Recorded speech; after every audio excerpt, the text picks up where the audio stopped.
Hi, my name is Paul Kelly, and in this tech talk I'm just going to run you through the process for calibrating or commissioning one of our HiBeam load displays. This HiBeam has the optional traffic lights fitted to it, but the process is the same independent of whatever model you've got. At this point I'm assuming that you've got the HiBeam mounted, the lights are on, and you have it either connected to another load source or one of our rope clamp load cells, and that's all wired up and you're ready to go.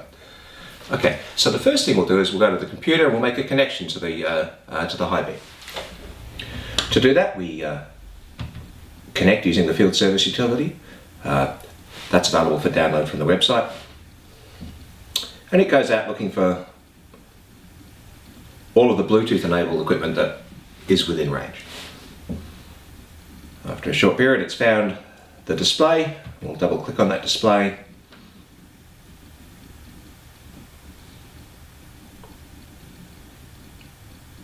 And the details of its configuration, of its current configuration, are presented for you.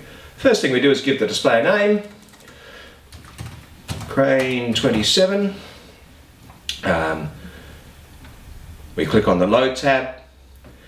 Now, if you have a strain gauge load cell, one of our rope clamps or another strain gauge load cell connected, or a 4 to 20 milliamp load cell, or a 0 to 10 volt input, maybe a Kone Control Pro or something like that, then you'll need to go through this calibration process. If you have this display hooked up to an RBus LIS, or you're getting the load digitally over HoistNet, then you won't need to do this calibration process. And in this video I'm assuming that we have to do a calibration because it's connected up to a load cell of some description.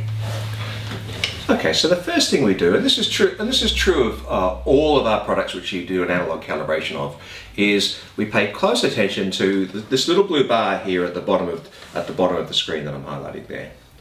That tells you the size of the signal that we have coming in from the load cell, and it's important that when we lift a test weight that moves an appreciable distance across. If it doesn't, then you're going to get a bad calibration and it's going to be inaccurate. You're going to see glitches. So the first thing we do is we pick up our load. And I'm going to simulate that with this load cell simulator, and we should see the little blue bar move to the right. Now if that was a 10-ton crane and we just picked up 8 tons, then that little bar moving the tiny amount that it has across there would be inadequate. We'd get a bad calibration out of that. What we do under those circumstances is we increase the gain of the system 1, maybe 2 notches. And in a couple of seconds you'll see that bar now moves all the way up there to the right hand side. Now for us lifting 80% of the load, we're seeing the bar move about 80% of the way, and that's perfect. That's about what we want to see. If we increase the gain too much, if I grab this guy and we drag him too much, we'll wait a couple of seconds, or the signal's too big to start with, you'll see the little red box appears around there, and it's important that we don't operate the crane like this because the signal can't get any bigger, so we might miss an overload. So I'm going to go back to this gain setting. I'm going to assume that the test weight we're picking up goes to a little over half. It takes the little blue bar to a little over halfway there, and that's good. That'll be fine. So now we put the load down again, like that, and with no load on the hook, we press 0. We wait a few seconds, it goes away, it takes a few hundred samples to do its calibration with. And the load reads 0 or very close to 0 at this point in time. Don't worry if you see a few digits on there. There's no calibration yet in the system, so it doesn't mean anything. The next thing we do is we lift our load up again. I think we said it moved about that far, and that we had 8 tons on the hook, so I'll click on the cal button.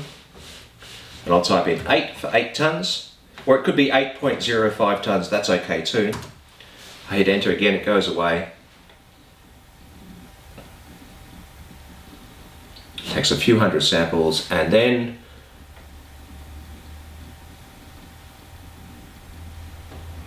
it reads 8 tons, both on the screen here and on the display there. Now the last step that you might need to do in commissioning the HiBeam display is to set points. if you're going to use this thing for load limiting. On a 10-ton crane, typically you'll set the first set point to 9 tons and the second one to 11 tons.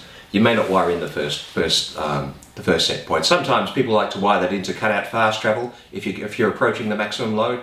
If you don't want to do that, that's fine, as long as you have some means of preventing the crane from overloading itself.